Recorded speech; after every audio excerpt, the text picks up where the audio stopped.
Hey, greetings my inky friends. Larry here from Larry's Fountain Pen Review, and today it's going to be a update review on a pen that I did a while back, some years ago. Now, I like heavy pens, large pens. So, for me, that's a plus. Not saying that light pens or small pens aren't a plus, but if I had a choice to pick, I would always probably choose more girthier, heavier pen. So, I want to talk to those out there that are on a very tight budget. You can't afford all the bells and whistles. Can't afford those Ferraris out there. But, you know, you can afford a Volkswagen, little Hondas, stuff like that. So, I want to talk to you about a pen that I think is a pretty cool pen. Why is this pen pretty cool? Well, first of all, it's got about 36 G's of weight to it. It has some nice girth to it and nice length. It's simple. It's a Chinese pen. Yeah. It's a Jinhao 750. Let's look at it. But this is really a nice looking fountain pen. There's nothing I don't like about the pen. I do like the design of the pen. From the top of the finial to the bottom of the barrel. It's really a good looking pen. And affordable. And what's really cool about this pen is that it uses a number 6 nib. So, if you want to experiment with different nibs, you can do that. Let's pull off the cap and set that aside. So, as we can get a real good close-up look of that, I have in here a Jinhao. I had in here a Jinhao nib, but I took that out and replaced it with a Goulet medium nib, number 6 nib. And it goes in there, finds friction fit, boom, boom, and you pull straight out, and then you put it back in. It's really easy. And it has a nice grip section here. It's just a really nice, comfortable writer. And the nib, in my opinion, has enhanced this pen for a better writing experience. The Jinhao nibs are okay. There's really nothing wrong with them. They write right out of the box, and you don't really have at least I didn't have an issue with them. But I like to try other nibs. And the reason for that is, like, if I want to try to see if I really like a fine nib before I buy a name brand pen with a fine nib, I would get a Goulet or Anderson or a Knox nib for this right there and put it in and test it out. So I've been having a lot of fun with it. I've had fine, medium, broad, I believe 1.5 nibs in here, and they all have done really well. So let's unscrew the barrel, and it does come with a converter. I believe I got this pen back in 2016, 2017. And it's a pull-out converter. So it's simple. And when it's in there really nice and snug and tight. So, affordable. You can get these for under $8. You can get them from China, or you can get them in the U.S. now. The pen dealers have started carrying these pens. They have found people have an interest in these pens because of the affordability they have. And they are a nice, decent writer for the buck. And they are a nice looking pen as well. There's really nothing I don't like about the pen. So, what I want to do next is ink this pen up. And the ink I'm going to be using is, what's your Announcer? Papier Plume, House of the Rising Sun. Yes, House of the Rising Sun. That was the magic behind this bottle that lured me into getting it. So what I do is on all of them, even though the cap shows the color of the ink, I always like to get a little reinforcement on here, and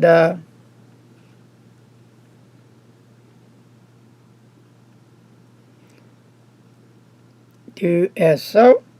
So when I look at the top of any of my bottles of ink, I usually have a reinforcement on there colored so I can see the actual color of the ink and to see if that's what I feel like using today. So on with the show. Let's go ahead and ink this little baby up. And look, no ink.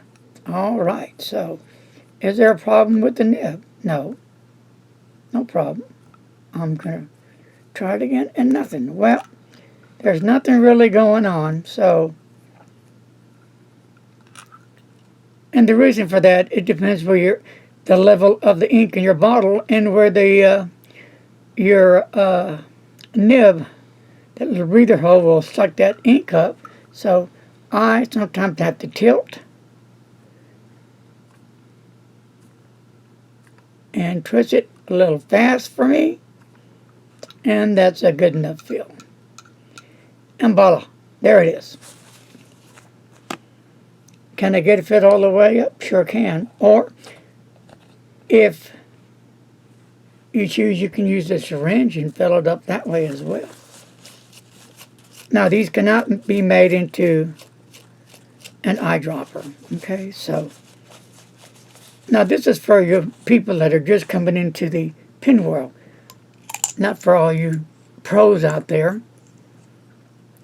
But I thought this would be a very important video for all the newbies, people that are wanting to try different pens, people that are wanting to try different nibs, and which is really, this is a great way, an inexpensive way to try different nibs.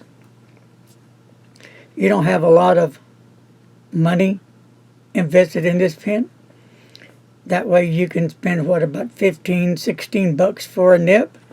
A nice decent nib, number 6 JoWo steel nib, put it in there, and you can go to town with it writing.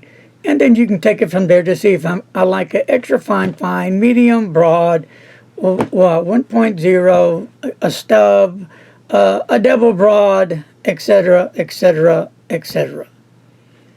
Anyway, that's how I tried my different nibs. For me, it worked fine.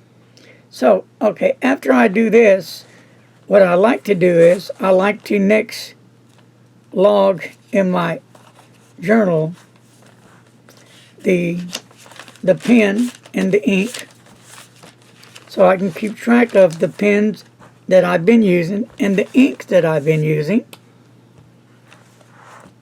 So, here we go. And this is Tomo River paper, 52 Gs.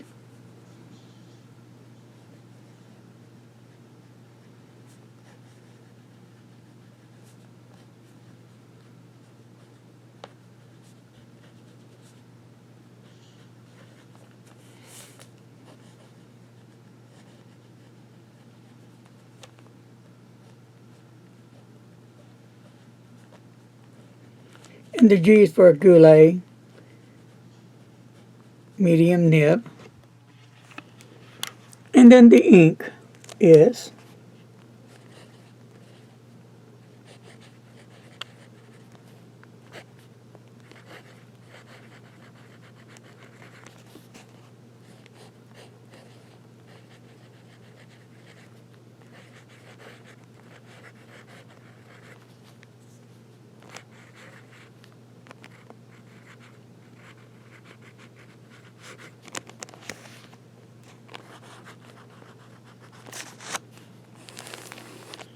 and that's how I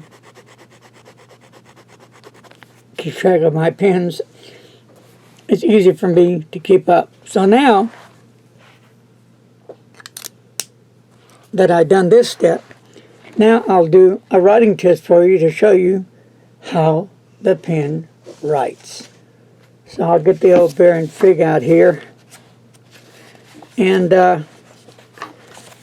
I usually keep my logbooks that I do reviews in, so I'll know what pen I did when.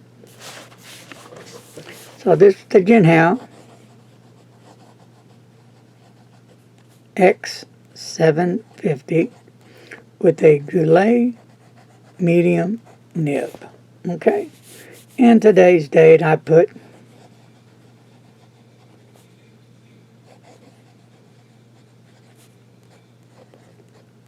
really a super nice nib.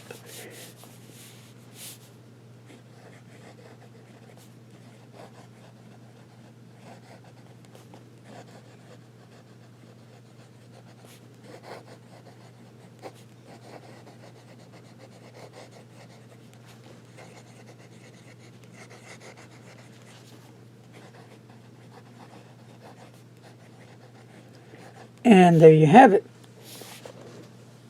The pen writes really nicely on the paper.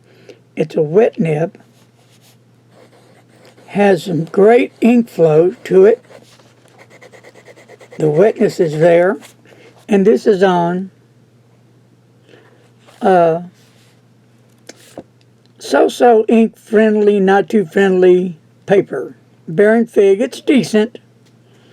As you can see, there's some bleed through here, but if we can get a close-up, you'll see a little skips when I write in here, and that's not the nib. It's because of the paper, the texture of this paper that's causing that. And it's not everywhere. It's just on different areas of the paper that I found out. So let's do some reverse writing.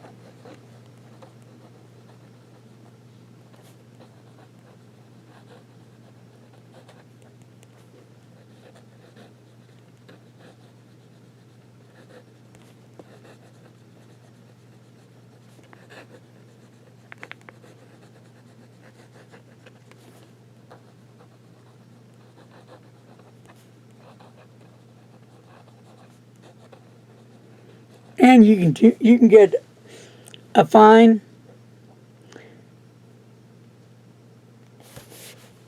or even maybe an extra fine. But let's do little swirls and look at that. Oh, I love to see a nice, smooth, wet ink lay down on paper. Downstroke, and here's your cross stroke. Now here's with pressure, a little bit, and no pressure. And you don't really get a whole lot. There's a little bit of variation there, but not a whole lot, really. You really have to really put your eyeball on there to look at that. But it's a fun pen. I really like it. So,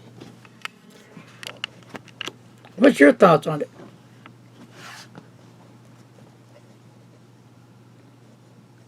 Would it be worth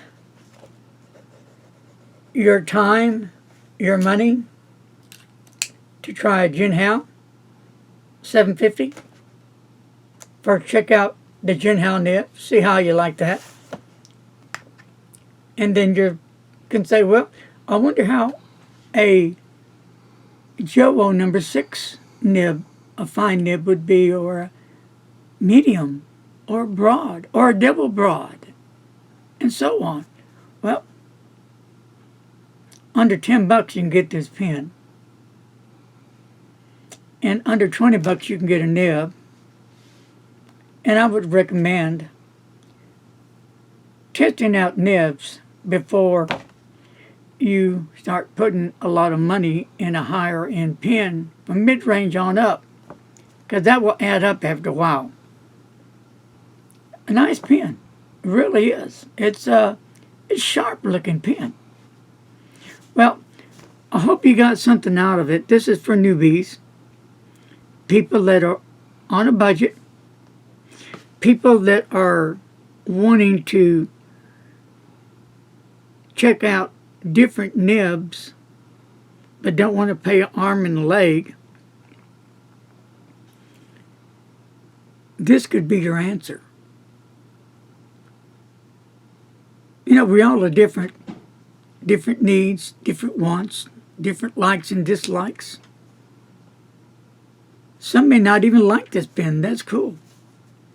But for me, it works great. Great pen. I'm glad I have it in my inventory. And this is one that I will keep forever. Well, that's going to wrap this up on Pen Talk. And we just talked about the Jinhao 750 with a Goulet number 6 medium nib in here. Take care, my good friends. Be safe, and as always, wash those hands and don't text and drive. See you later. Peace out. Dynamite, baby.